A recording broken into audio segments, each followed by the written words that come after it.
Eamon Khan here for Seconds Out in Stoke with British middleweight champion Nathan Heaney. Nathan, good to see you. Good to see you in good spirits ahead of a date with Destiny next weekend. How's life? Yeah, very good. Thank you, Eamon. It's 9 days until my next fight. Obviously, a rematch with PAULS, and yeah, everything's going great. So now I've got one more spar tomorrow, and then that's it. In terms of it's just all the hard work's been done. Like this was the hardest part now. But the last 2 weeks, brutal with Steve, obviously the way he works and stuff. But now it's just resting up, recovering, and then obviously putting a good show on the 20th. Managed to keep an eye on obviously the national team with the success so far heading into the final. Was that like a bit of spent energy that you can't like keep a bit of focus on? Well, I actually thought to myself, this is the first time I've never really been absorbed into a tournament. So I was thinking, why is that? Because I love the World Cup, I love the Euros, but the fact that I'm fighting. Like, normally, I'd be setting up barbecues at my house, I'd be going to the local pub with my mates, and that sort of creates the dynamic and the atmosphere that gets you absorbed into that. But yeah, it was good. I watched last night with my wife and my little one and stuff. It was a good game. But yeah, the final will be more exciting, I think, because that's where I think this is the first test of the tournament, to be honest, which is, fortunately, is the final, but I think the other matches all the way through, England should have always been the favourites in winning those games. Get your prediction on that final then. What do you think? I think Spain are going to be very good. I think, yeah, England absolutely could win it. Like, they've improved it as each game's gone along. But it's going to be very tough. It's going to be very tough. Spain are very, very good. Very good. So I'd love England to bring it home. But you just never know. Well, we've had many years of pain, haven't we? So it's one. We might as well. Yeah, it'd be nice if it could be changed, but yeah. Ever the realist, Nathan Heaney. Let's get your thoughts or reflection on the first fight with Brad Pauls, which ended on a split decision draw, I believe it was. Look, I remember speaking to you in the change room afterwards, and you were particularly despondent. I remember the way you felt. Just your reflection on that and the way the fight went. Yeah, obviously, a bit despondent in the fights afterwards in terms of being very disappointed to have a draw on my record, which is, it felt like a loss, to be honest. It was a blemish on what I felt should have still been a perfect record in terms of 19 wins. But yeah, it is what it is. Like, first 7 rounds, I boxed lovely. And I almost got a bit too comfortable in there. And with comfort comes a bit of complacency. And obviously that's where I did get caught. But I didn't go anywhere. Like, I didn't go down. In fact, in round 11, I finished a round stronger. And yeah, it's it's one of them, very disappointing, but that's where it's time for me to obviously right the wrongs that I did before. How long did it take you to get over that feeling of, a little bit of disappointment? You have to get over it straight away, because it's pointless dwelling on it. It's happened. Like, nothing could change what had happened from the results. Obviously, no amount of moaning or saying, "Oh, I won this," was going to change anything. So it's just for me, and obviously Steve. I didn't do certain things that I should have done, which played into the other person's hands. But that's boxing. If you do everything perfect, you win the British title like I did against Bentley. So it's just making sure that I maintain the focus and apply everything that's been drilled in the gym in the weeks prior. Denzel Bentley was known to be like a big puncher, and he is a big puncher. That moment that Brad caught you and you looked like being in a bit of trouble, was it that he hit you and hurt you hard? What was it? Did he hit harder than Denzel Bentley in that moment? What was it? The difference was he hit me. Like, Denzel Bentley didn't hit me. And the fact that, like my dad used to say to me, you don't have to have a good chin if you don't get hit. Fortunately, I've got a good chin.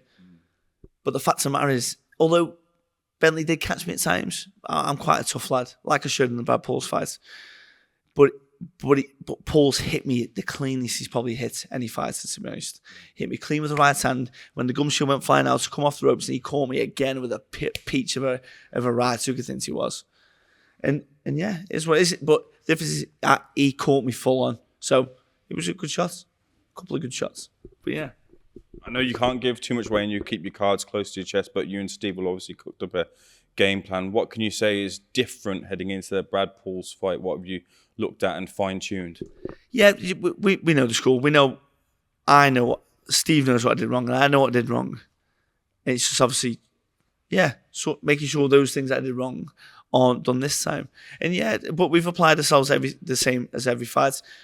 More so, like I said, every single time we take up a little notch Training's gone very well. And yeah, I've just got to do what I need to do. Before Brad Paul's and the rematch came to fruition, were there other options on the table that you rather have sought as opposed to the rematch? Well, there was obviously the rumours of Adamez, which weren't just rumours, they were legit. That was like to be lined up at Stoke. But I think the draw itself messed things up with the rankings with the WBC, which meant it couldn't be mandatory to fight for that interim, which would have actually been the full WBC world title. Then, obviously, but then to fill a stadium, if you can't have Adamez in the WBC, you need something else. So that's where different names were mentioned, like Chris Eubank and Liam Smith. And I said yes to every single one, but the difference was one wouldn't have been ready in time through injuries and so on, and the other one would have wanted way too much money. So it is what it is. But then, obviously, then they made this Magnificent Seven card, and there were names bashed about in terms of who I could fight there, but it worked into obviously having Brad Paul's as a rematch. The big dream has always been for you to capture that British title, and then also to have that, big stadium night at the Stoke Stadium, the Stoke ground there. I get a feeling though, and again, correct me if I'm wrong here, that you really kind of carry that dream through. I just wonder, as an athlete, when it comes to fight nights, is it a difficult process to separate that when you're having that fight, and because you're maybe a little bit conscious of that moment slipping through your fingers, that dream slipping through your fingers? Yeah, I wouldn't say. I can honestly say I didn't even think about it in the fight as such. But there's loads of things that go on before a fight. Be that the thought of what the prizes could be after a win, or what happens in your family life, or in the jail. There's so many different things that can go into play. But regardless of all that kind of stuff, I still perform really well. Like, the fact of the matter is, the first 7 rounds I boxed really well. It was I only slipped up in 2 rounds that I thought, that wasn't great. But the reality of it should really have been, at the end of the fight, Steve would have said, you did exactly what I told you not to do, but you got away with it, and now we can rectify it. But obviously, not that I got away with it. Like I say, in my opinion, I should have won the fight. But regardless, that's the result. So, there's so many things that can play into your mind in the build-up to something. But I've always been very switched on with me brain. I'm quite a tough lad. As you know, me past with me father and all that kind of stuff. I've had big things in the build-up to fights, and I've always pushed through every single one. It's never affected me. Like, it didn't affect me in the last fight. I performed well. But it's just, maybe they could have little effects, but not that I'm aware of. Or I'd never use them, at least. That Bet365 dream, is it possible to happen towards the end of this year, or will it happen 2025? Not this year. It'd have to be the summer of 2025. So so the dream's there. As always, I just got to do what I need to, and then like it's been that's been this, like you said about the beat Brad Paul's, you fight the ground and this and that. Well, I've thought that for every single fight for the last 10 fights. Do this. Then you get bent down to Bentley. Do that. You just got to keep going. And just keep going. That's it. Fair enough. Let me get your thoughts on the middleweight division as a whole, first of all. Hamza Shiraz finds himself up against Tyler Denny, BCB gym partner Tyler Denny, who's come through a real good win against Felix Casper. Many didn't fancy him against Felix. What do you think about Tyler's chances against Hamza, who looks for all of the world as one of those crown jewels that Queensberry have been shouting about? Yeah, I think this is Hamza Shiraz's biggest test. Absolutely no doubt about it. He's been managed very well. He's had some great fights. He's performed very well as well. But I give Tyler more of a chance than anyone else does. I really do. I think Tyler's a very good fighter. I won't say why I think he does well, because that would give what his strengths and strengths. But I think he does. I think he'll do very well. I really do. And then he can change his life. Well, to be honest, he's already changed his life with the wins that he did.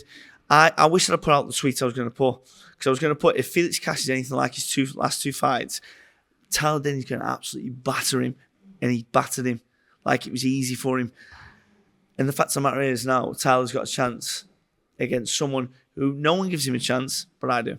I think he's got a really good chance. Tyler keeps winning and you keep winning. Does it open the door further that you two might meet together in the ring? Yeah, if me and Tyler ever met in the ring, listen, me and Tyler, we respect each other loads. We're good family men. But if me and him ever met each other, we'd be looking after both the families because it'd be a great big spectacle. If he gets through Hamza Shiraz, you never know what could happen with him and me and Tyler. But there's no thing you're trying to force me and Tyler together. Listen, if we eventually go on this path where we can both fight for a world title, it just so happens that we're both there. Well, we can't begrudge each other that. We're both fighting for a world title. So, yeah, I haven't got a clue. But yeah, listen, I think he's going to do very well. When it comes to that Stoke dream, you've always kind of targeted that the dream opponent would have been Chris Eubank Jr. He's now made the decision to sign with Boxer. From what you understand, does that make that possibility of that fight happening any more difficult or any more easier? Mate, I haven't got a clue how you would ever fight Eubank. Like, just in terms of, I don't know. Like, he's obviously got the people he wants to fight. He's got his own plan. I'm not too sure what that is or who he wants to fight. Because obviously he had these mentions of Janabek and all that, but then nothing came to fruition. So who knows? I really don't know. But like I'm a Queensbury boy, so how that works with Boxer and Ben Shalom and all them to like, bring a fight together, I don't deal in that kind of stuff. So I just fight, win, and then have the path laid out to me. There was a potential maybe him and Hamza Shiraz fighting there, but that doesn't seem to be happening now. But just the thoughts of sticking on Hamza Shiraz, I know that you feel like Tyler's got a real good opportunity to beat Hamza, but you and Hamza at the Stoke ground, when you envisage that fight, could you see Hamza as being that person in the opposite corner?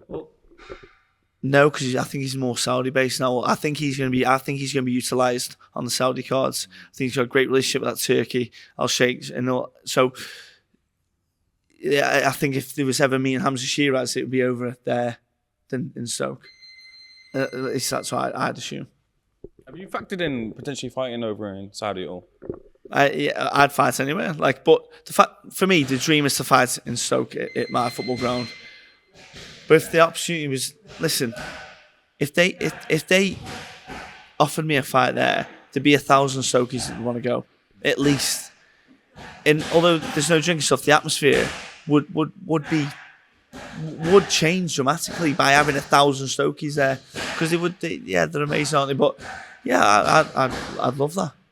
Seems like a real opportunity at middleweight because, you know, the likes of Canelo and Golovkin have long since left that division, and there's a real gap now for someone to really take those reins. And Janabek has obviously unified the division, but is by no means seen. Look, he's seen and respected as a good fighter, but no means seen as in the same ilk as Canelo and Golovkin. And so, do you kind of feel that urgency to want to get these fights up, win these fights, and get to that level because that door, you know, only stays open for so long? Yeah, the fact of the matter is now I know what fighting a high level fighter does to you in terms of my ability. So when I fought Denzel Bentley, all I did, I just raised my game to what I needed to do. So I just showed what I can actually do. And if I was to fight Adamez, I'd have been a big underdog, but I genuinely believe I could have raised my level needed to obviously do well against Adamez or any of them. And I'm at the stage of my career now that, yes, I would fight any of them if the opportunity was to arise, because that's what I want. If I want the best out of me, I know I've got to fight these guys, because it's only through that fear that you actually bring the best out of you. And everything just works. And that's what I do once. What's your scout report on Adamez? I think he's very good. He's not a massive middleweight, because obviously he came from like welterweight, super welter to middle. It's very tricky southpaw. But when there's so many different variables come into play when he lost against that Texera. What was him? He lost against a guy who was taller than him with a good jab, a good work rate, and he just outworked him and just kept him off balance. Which I think I've got a very good engine in the middleweight division. I've got a good jab, and I'm quite big as well. So I think I'd have attributes that would work towards that fight. Frank's historically had a good relationship with WBO, which is one of the titles that Janabek holds there. Again, factoring him into the equation, what's your scout report on Janabek? Yeah, Janabek, again, I haven't really watched too much of him, to be honest. Like, obviously, I watched him with Denzel Bentley, and he's very good. Like, he's a big, strong Kazakh fighter, isn't he? So he's southpaw. He's very awkward. He's big bone structure on him. He's gonna be very good. But again, if you get the chance to fight for a WBO world title, and things the IBF as well, isn't he?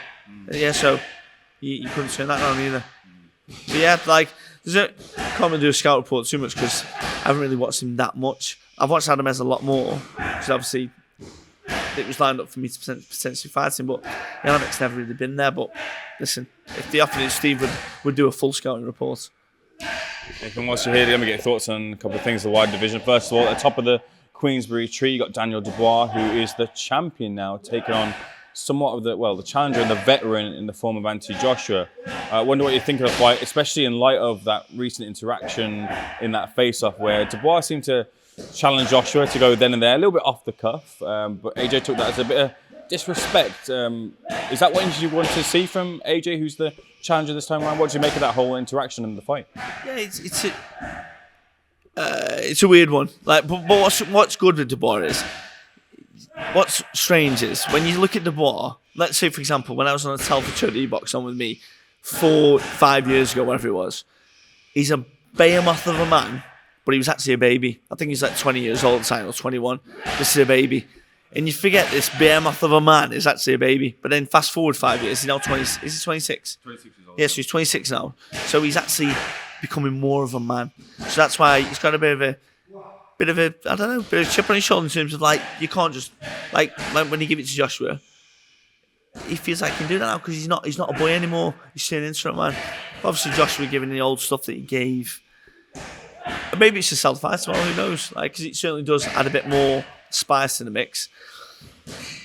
But yeah, I think it's a good fight. It's a good fight. I think it's a Dubois. Yeah, who knows? Well, Dubois did do well against Usyk. He did do well against Usyk. So, and he has developed, and Frank's backed him, and George has backed him all the way. So he's got this opportunity now to really show the world. Joshua's last fight who was Joshua's last fight? Francis Ngannou. Yeah. So you're basing Joshua's performance by beating a mixed martial arts guy and splattering him, which was amazing, but no difference from what an MMA guy would do to a boxer. In fact, I like Joshua doing the way he did because the amount of MMA guys that have been surviving with the best boxers, it's quite embarrassing. Like Conor McGregor in 10 rounds, whatever it was with Floyd Mayweather, obviously Ngannou going this, it was with Fury. We would not last 30 seconds in the cage with the mixed martial artists. Make no mistake about it. But anyway, so we're basing this performance off him blasting Ngannou out, who isn't a boxer, who's never really boxed before. Did he do well against Fury? Absolutely did. But maybe that was the way Fury applied himself to that and didn't take it seriously. So who was Joshua's last performance before that? Was it Usyk? No, he fought, it was Wallin. Yeah, and he did good actually, didn't he?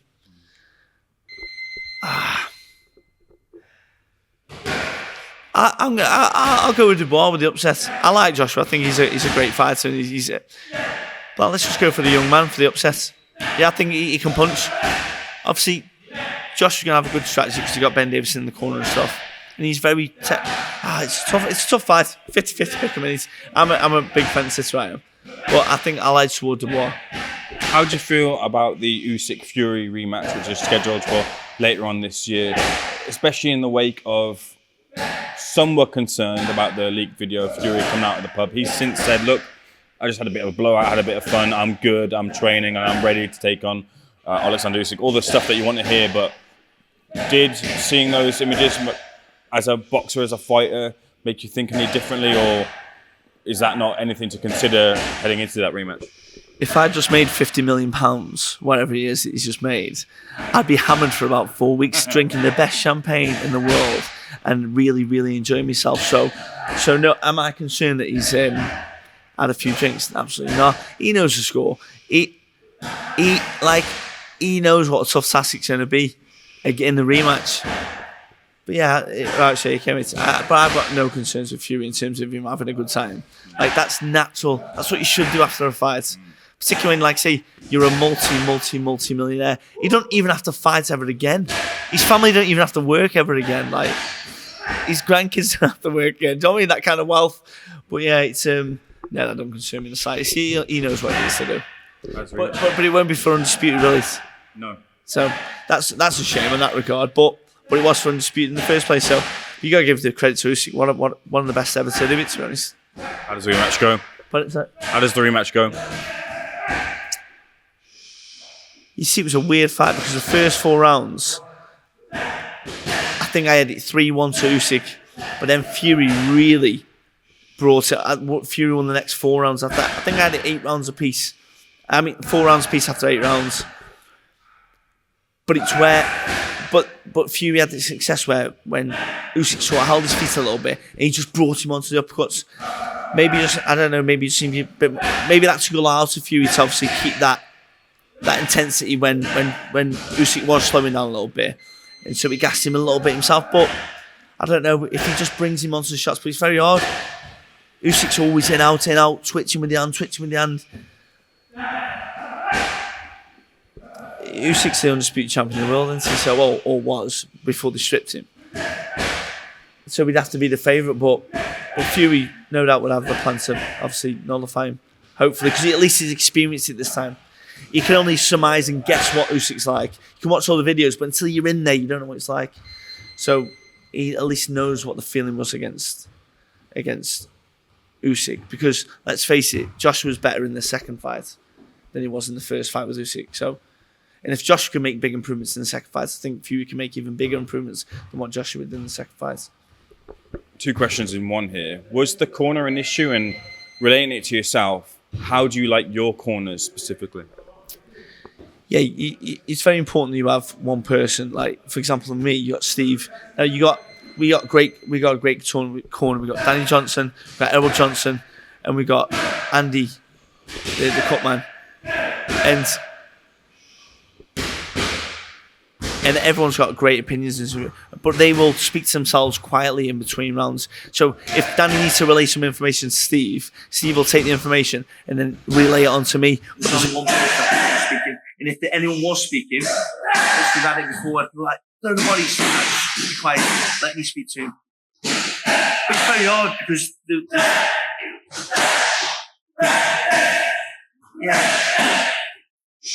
telling someone to be quiet when someone's died is a hard thing to do.